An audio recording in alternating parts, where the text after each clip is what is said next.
We came into Parliament 22 years ago.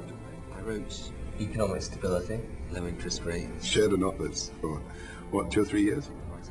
Realised that the Labour Party had to change fundamentally. Public services, low inflation. I think it really did start from a sort of shared sense of what are the values that are important to people. Justice and dignity and fairness, as long as the Labour Party supported enterprise and markets and business. I think the most important thing that we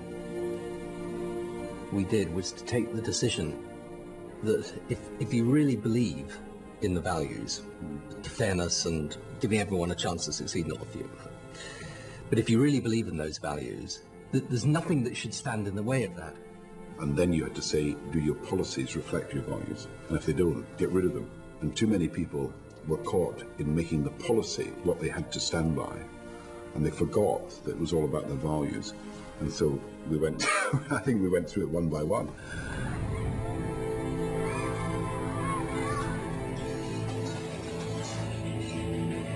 If I was to look back and say, what are the achievements? I mean, I think it's important. There's the strong economy, the investment in public services, the change programme alongside that.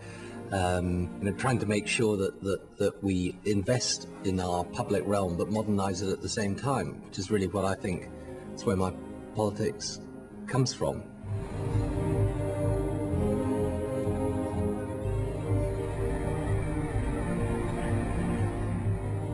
We need to make the investment in education. We're doing that, putting a lot of money into schools, nursery education, universities, adult skills, everything.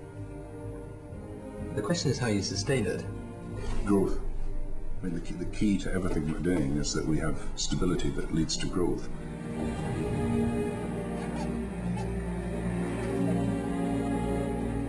I mean, I personally believe, I mean, you do as well, because I know we've talked about it before. I mean, every child is precious, and every child is unique, and every child is special. And every child deserves a chance to develop their potential for moral reasons. I think it's like trying to get people with a sense of national purpose about this. You know, what I feel that we've done is that we've laid strong foundations. I mean, the economy is strong, the investment is there.